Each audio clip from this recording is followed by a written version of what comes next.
একবারে সবার শেষে আব্বাস সিদ্দিকী নিজেই গাড়ি চালিয়ে শহীদ মিনারে চলে এসেছেন। দেখতে পাচ্ছেন আব্বাস সিদ্দিকী এসছে, দেখতে পাচ্ছেন একেবারে নিজেই গাড়ি চালিয়ে উপস্থিত হলেন পীরজাদা আব্বাস সিদ্দিকী। এক্সক্লুসিভ ছবি আপনাদের দেখাবো। দেখতে পাচ্ছেন শহীদ মিনার সবাই আব্বাস সিদ্দিকীকে দেখতে কিন্তু একেবারে মানুষের উপচে পড়া ভিড় রাখলেন আব্বাস সিদ্দিকী। তিনি ঘোষণা দিয়েছিলেন, আমি আইএসএফ এর প্রতিষ্ঠা দিবসের যে সভা, সবাই আমি উপস্থিত থাকব। আজ সকাল থেকেই সভা চলছে, সারাদিন উপস্থিত না থাকলেও একেবারে সবার শেষ মুহূর্তে কিন্তু বহাল তবিয়াতে নিজেই গাড়ি চালিয়ে শহীদ মিনারে যে সবাই উপস্থিত হলেন পীরজাদা আব্বাস সিদ্দিকী। তিনি উপস্থিত হতেই কর্মী সমর্থকদের একটা উপচে পড়া যে ভিড় তা কিন্তু লক্ষ্য করা যায়। ঠিক আব্বাস সিদ্দিকী আসার পরে কি বলছেন আমরা আপনাদের দেখাবো। বিজেপিকে বিরোধী হিসাবে দেখানো হয়, কিন্তু হাকিকাতে বিরোধী বিজেপি নয়। তাই এই সরকারের পতনের পরে যে গভর্নমেন্টটাই বাংলায় হবে সেই গভর্নমেন্টটার নাম হলো আইএসএফ। আপনারা যে শক্তিতে, যে মজবুতে দাঁড়িয়ে আছেন, আমি এতটুকু বলতে পারি এই শক্তি, এই মজবুতে আর একটু যদি বিশ্বাসের সাথে ঐক্যবদ্ধ হয়ে আর একটুখানি যদি চাপ বাড়াতে পারেন, তাহলে আগামী দিন কিন্তু আপনাদের হাতেই বাংলা আসছে। আমি আপনাদের এই প্রোগ্রাম দেখেছি, সবই খুব ভালো লেগেছে। আপনারা এভাবে এগিয়ে যান। আমার সর্বদিক দিয়ে সহযোগিতা, দোয়া আপনাদের সাথে ছিল, আছে, থাকবে। আমরা ভারতীয়, ভিক্ষা নয়, আমরা ভারতীয়, কোন সংবিধান ছাড়া কোন দাদা দিদির কথা মানি না।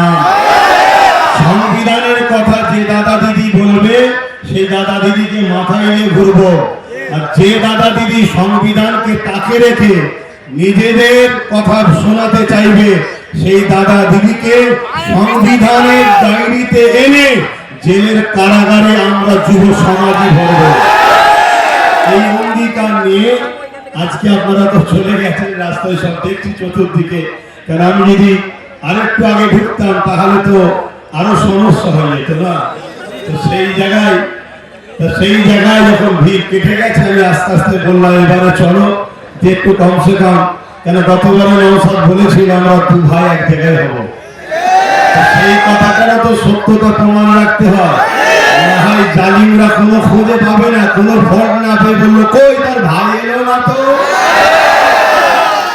মানে কিছু যখন উপায় থাকেন এটা বলবে এতটুকু জেনে রেখে দিও নওশাদের জন্য তার বড় ভাইয়ের জান আছে। আমার আরো অনেক কাজ আছে, সেদিকটা দেখতে হয়, এদিকটা নওশাদ দেখছে তোমাদের সবাইকে নিয়ে, এবং তোমাদের সাথে নওশাদের সাথে আমি আছি অবশ্যই কাছে, একটু সেটা বিশ্বাস করি। তাই এই বিশ্বাসেই তো আজকে এত দূরে চলে আসলাম। ও যাক, সকলে কথা শোনো, আমি এইটুকু বলি, সংক্ষেপ করলাম। আমার শেষ আবার একটা কথা, আমরা ভারতীয়, সাদা চামড়া ব্রিটিশকে তাড়িয়েছি, এই ব্রিটিশদের দালাল কালো চামড়া গুলোকেও আমাদের তাড়াতে হবে। কথা শেষ করছি। সুস্থ থাকেন, ভালো থাকেন। ভারতবর্ষ জিন্দাবাদ, ভারতবর্ষের সংবিধান জিন্দাবাদ।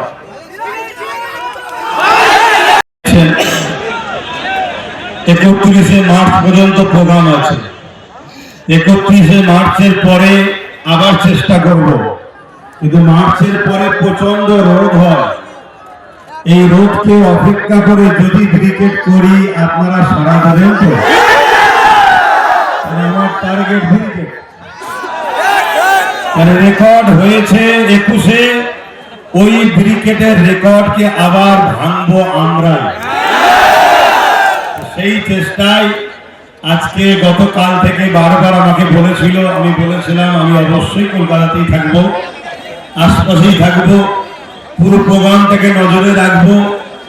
আমি দেখতে চাই যে নওশাদ সহ তার সহযোদ্ধারা 5 বছরে কি করলো, তবে কি করেছে বাংলার প্রতিটা অলিতে গলিতে কান পাতলে বোঝা যায়।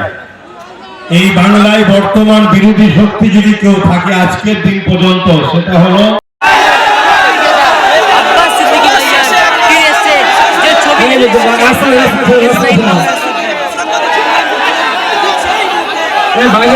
চালিয়ে দেয়।